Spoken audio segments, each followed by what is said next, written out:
국민 여러분, 우리 경제는 코로나19 위기 상황을 차분히 극복해 나가고 있습니다.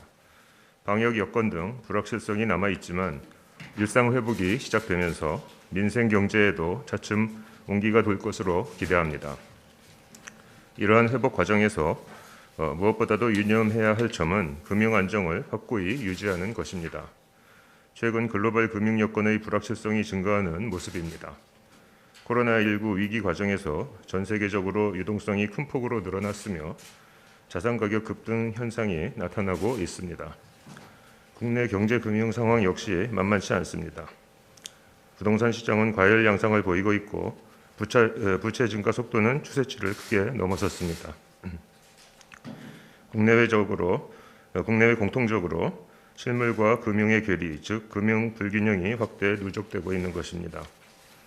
이러한 상황이 앞으로도 이어진다면 미국의 테이퍼링 등 통화정책 조기 정상화, 자산가격 조정 등 여건 변화에 따라 우리 경제 금융 상황도 어려워질 수 있습니다. 특히 코로나19 위기 과정에서 신용 확장 국면이 상당 기간 전개되면서 가계부채 잠재 위험이 심화되고 있습니다. 현재 가계부채 관리가 가능한 수준이기는 하나 자산가격 상승과 맞물려 있는 금융 위험에 대한 사전 대응의 필요성이 높아지고 있습니다. 이와 같이 지금은 가계부채 관리 강화를 위해 적기에 적합한 방법으로 선제적이면서 강력한 대응을 해나가야 할 때입니다. 금융당국은 이러한 엄중한 인식하에 가계부채 관리 강화 방안을 마련하였습니다. 근본 가계부채 관리 강화 방안은 가계부채로 인한 잠재 위험을 차단하고 금융 불균형 완화를 유도하여 경제금융의 안정적 성장을 도모하기 위한 대책입니다. 이번 대책은 다음 세 가지 기조하에 추진하겠습니다. 첫째, 전 금융권에 걸쳐 상환 능력 중심의 대출 관행을 정착시키고 분할 상환을 확대해 나가겠습니다. 갚을 수 있는 만큼만 대출받고 처음부터 조금씩 나누어 갚아 나간다는 것은 금융의 기본 원칙이자 가계부채 관리의 출발점입니다. 우선 상환 능력에 기반한 대출 관행이 금융권에 확고히 뿌리 내리도록 상환 부담을 포괄적으로 측정하는 총부채 원리금 상환 비율, 즉 DSR 제도의 실효성을 높이겠습니다. 차주 단위 DSR의 단계별 시행 시기를 당초 계획보다 6개월 이상 앞당겨 조기 시행하겠습니다. 상대적으로 느슨한 제2금융권의 DSR 기준도 한층 강화하겠습니다. 이와 함께 분할상환 대출 구조를 확대하겠습니다. 분할상환 대출 구조 확대는 대출 증가 속도를 낮추는 동시에 만기에 집중된 상환 위험을 장기간에 걸쳐 분산시켜 외부 충격에 대한 대응력을 높일 수 있습니다. 이를 위해 주택담보대출 분할상환 비중 목표를 상향 조정하겠습니다. 전세대출, 신용대출도 만기 일시 상환이 아니라 조금씩 갚아 나갈 수 있도록 점진적으로 유도하겠습니다. 가계부채 관리 강화 시 풍선 효과가 없도록 전 금융권에 걸친 대책을 실시해 나가겠습니다.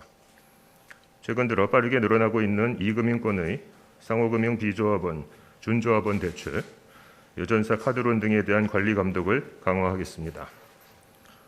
둘째, 금융회사의 자율적인 가계부채 위험관리 강화를 유도하겠습니다. 금융회사별로 연간 가계대출 취급 계획 수립 시 리스크관리위원회, 이사회 보고 등 엄격한 절차를 거치도록 하여 책임성을 제고하겠습니다. 대출 공급은 연간은 물론 분기별로도 마련토록 하여 대출 중단 없이 연중 안정적으로 공급되도록 유도하겠습니다. 금융소비자보호법이 규율하는 적합성, 적정성의 원칙을 가계대출에도 실효성 있게 적용하여 꼼꼼한 여심 심사가 이루어질 수 있도록 하겠습니다. 셋째, 가계부채 관리 강화 과정에서도 실수요자분들과 취약계층을 각별히 보호해 나가겠습니다. 우선 전세대출, 집단대출 등에 대해서는 금년 중 가계부채 관리 기조를 유연하게 적용하겠습니다.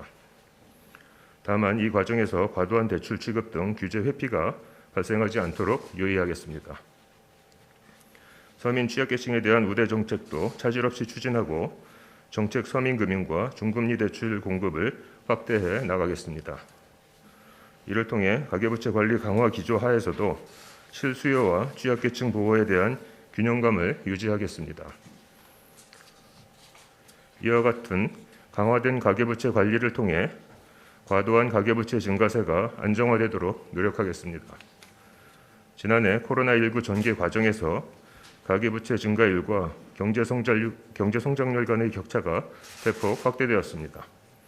이를 단계적으로 좁혀나가야 합니다. 금일 발표한 방안들을 차질 없이 이행하여 내년도 가계부채 증가율은 실물 경제 성장 속도인 명목 GDP 성장률에 근접한 4에서 5%대 수준으로 안정화되도록 하겠습니다.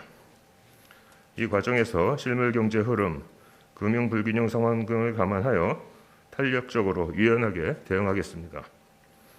금융회사들이 보다 체계적으로 자금을 공급함으로써 대출 중단이 발생하지 않도록 관리할 것입니다.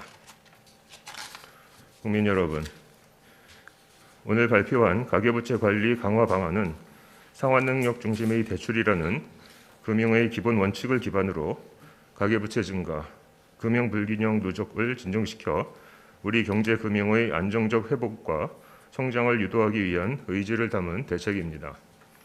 앞으로도 가계부채 상황을 엄중히 점검하면서 필요하다고 판단된다면 미리 제시한 추가 검토 가능한 과제들을 적절한 시기에 시행하는 방안도 강구할 것입니다. 가계부채 관리 강화는 환영받기 어려운 인기 없는 정책입니다. 그러나 가계부채 위험 대비를 소홀히 할 수는 없습니다. 경제금융 위험을 관리하고 금융 안정을 지켜야 할 금융당국의 책무이기 때문입니다. 금융 안정을 바탕으로 우리 경제가 안정적인 경제 성장을 이루어 나갈 수 있도록 앞으로도 최선을 다하겠습니다. 감사합니다.